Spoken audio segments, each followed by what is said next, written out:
एक बहुत ही आलसी आदमी रहता था। इतना आलसी कि वो कोई भी काम नहीं करता था, बस यूं ही बेकार बैठा रहता था।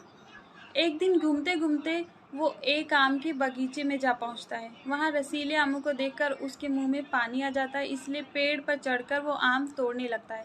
लेकिन तभी वहां अचानक से बगीचे का मालिक आ जाता है। मालिक को देखकर आलसी आदमी फटाफट पेड़ से उतरकर वहां से भाग निकलता है और फिर भागते भागते वो दूर एक घने जंगल में जा पहुंचता है। जंगल में पहुंचकर वो एक लोमड़ी को देखता है। वो लोमड़ी जो भाग नहीं सकती, उसके पैर में चोट लगी है। अब आलसी आदमी सोचता है कि कमाल है, इतना घना जंगल और ये लोमड़ी जो भाग नहीं सकती, ये अब तक जिंदा कैसे है, इसका शिकार कैसे नहीं हुआ। ये जानने के लिए वो एक पेड़ पर चढ़ जाता है और फिर देखता है कि कैसे ये लोमड़ी अपने आप को बचाती है। तभी वहाँ अचानक से एक शेर आ जाता है। शेर के आते ही सारे जानवर अपनी अपनी जगह पर छुप जाते हैं, लेकिन लोमड़ी जो भाग नहीं सकती वहीं की वहीं बैठी रहती है। अब आलसी आदमी सोचता है कि आज तो शेर लोमड़ी का शिकार ज़रूर कर लेगा, लेकिन ऐसा नहीं होता। शेर आता है और लोमड़ी को अपने हिस्से का थोड़ा सा मांस देकर वहाँ से चला जाता है। लोमड़ी भी मांस खा के आराम से वहीं बैठी रहती है। अब आलसी आदमी सोचता है कि कमाल है, ईश्वर भी कितना महान है। वो अपने बनाए हुए सभी लोगों का, फिर चाहे वो इंसान है या जानवर, कितना ध्यान रखते हैं।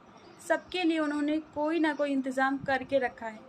इसलिए वो घर जाता है और तय करता है 2 से 3 दिन तक बिस्तर से हिलता नहीं है। वो इंतज़ार करता है कि जिस तरह लोमड़ी के लिए ईश्वर ने शेर को भेजा था मदद के लिए, उसके खाने का इंतज़ाम करने के लिए, उसी तरह मेरे लिए भी कोई ना कोई इंतज़ाम ज़रूर करेंगे।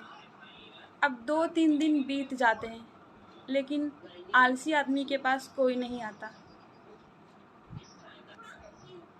अब आलसी आदमी भूख से तड़पने लगता है, इसलिए वो अपने बिस्तर को छोड़कर घर से बाहर निकलता है और फिर देखता है कि एक पेड़ जिसके नीचे एक महात्मा बैठे हैं। महात्मा के पास जाकर वो जंगल की सारी कहानी सुनाता है और फिर पूछता है, महात्मा जी, जब ईश्वर ने इतने घने जंगल में लोमड़ी का इंतज़ाम कर रखा था, उसके लिए शेर को भेजा उसके खाने का मदद करने के लिए, तो मेरे लिए ईश्वर ने कोई इंतज़ाम क्यों नहीं किया। तो महात्मा कहते हैं कि बेटा, तुम सही कह रहे हो, ईश्वर सबका इंतज़ाम करके रखता है और उसने तुम्हारे लिए भी ज़रूर करके रखा होगा। बस फ़र्क इतना है कि ईश्वर नहीं चाहता कि तुम लोमड़ी बनो, वो चाहता है कि तुम शेर बनो।